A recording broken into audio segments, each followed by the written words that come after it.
చిక్కుల్లో మంత్రి Uttam you tax పేరుతో మంత్రితో పాటు అధికారులకు చెల్లింపులు చేస్తున్నారని ఏలేటి సంచలన ఆరోపణలు గుప్పిస్తున్నారు.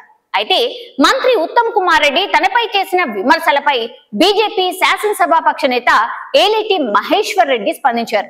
ఆదివారం ఏలేటి మహేశ్వర్ రెడ్డి మీడియాతో మాట్లాడుతూ ఉత్తమ్ కుమార్ రెడ్డి మాటలని ఉత్తమ్ మాటలే అన్నారు.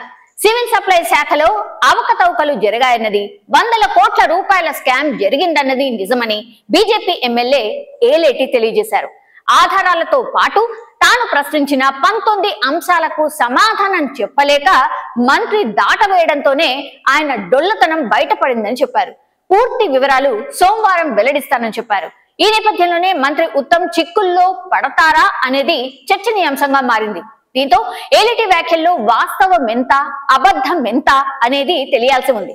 ఏలేటి ఆరోపణలపై ఉత్తమ్ మాట్లాడుతూ బీఆర్ఎస్ బీజేపీ కలిసి కాంగ్రెస్ ప్రభుత్వంపై విష ప్రచారం చేస్తున్నాయని తెలంగాణ మంత్రి ఉత్తమ్ కుమార్ రెడ్డి అన్నారు. అబద్ధాలు, అవాస్తవాలను ప్రతిపక్షాలు ప్రచారం చేస్తున్నాయని తెలియజేశారు. బీఆర్ఎస్ సర్కార్ హయాంలో సివిల్ సప్లై డిపార్ట్మెంట్ 58,000 కోట్ల రూపాయల అప్పులు చేసిందని అన్నారు. ఈ క్రమంలోనే బీజేపీ నేత ఏలేటి మహేశ్వర్ రెడ్డిపై ఉత్తమ్ కుమార్ రెడ్డి పలు వ్యాఖ్యలు చేసిన విషయం మనందరికీ తెలిసిందే.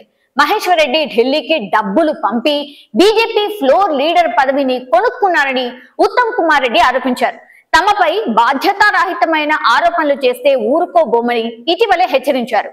బీజేపీలో ఓవర్ స్పీడ్ గా పోవాలని, కేంద్ర మంత్రి కిషన్ రెడ్డిని ఓవర్టేక్ చేయాలని మహేశ్వర్ రెడ్డి భావిస్తున్నారని కూడా చెప్పారు. ఈ నేపథ్యంలోనే మహేశ్వర్ రెడ్డి స్పందించారు. ఉత్తమ్ ఏలేటి మధ్య మాటల యుద్ధం నడుస్తున్న వేళ ఉత్తమ్ కి ఇటీవలే మంత్రి కోమటిరెడ్డి మద్దతుగా నిలిచారు. మరోవైపు ఆదివారం గాంధీ భవన్ లో జగ్గారెడ్డి మీడియాతో సమావేశంలో మాట్లాడుతూ మంత్రి ఉత్తమ్ వైట్ పేపర్ లాంటి వ్యక్తి అని కూడా చెప్పారు. అటువంటి వైట్ పేపర్ పై సిరా ఎందుకు చల్లుతున్నారని ప్రశ్నించారు.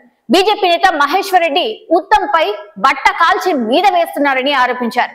ఉత్తమ్ కుమార్ రెడ్డిని ఎందుకు ఇబ్బంది పెడుతున్నారో అర్థం కావడం లేదని జగ్గారెడ్డి వ్యాఖ్యానించారు. బీజేపీలో గుర్తింపు కోసమే ఉత్తమ్ పై మహేశ్వర్ రెడ్డి విమర్శలు చేస్తున్నారని తెలిపారు. మహేశ్వర్ రెడ్డి ఇప్పటికైనా ఇటువంటి చర్యలు ఆపేయాలని తెలియజేశారు. ఒకవేళ మహేశ్వర్ రెడ్డి దగ్గర ఆధారాలు ఉంటే మీడియా ముందు పెట్టాలని జగ్గారెడ్డి డిమాండ్ చేశారు. మరి ఏలేటి దగ్గర ఉన్న ఆధారాలు ఏంటి, ఉత్తమ్ చేసిన తప్పేంటి అనేది తేలుతుందా, లేక రాజకీయ లబ్ధి కోసమే ఈ డ్రామా బీజేపీ నేత ఏలేటి చేస్తున్నాడా అనేది చర్చగా మారింది. మరిన్ని అప్డేట్స్ కోసం మా కాయ్ టీవీని సబ్స్క్రైబ్ చేసుకోండి. మా వీడియో కనుక మీకు నచ్చినట్లయితే లైక్ చేయండి, షేర్ చేయండి. మీ విలువైన అభిప్రాయాలను కామెంట్ బాక్స్లో తెలియజేయండి.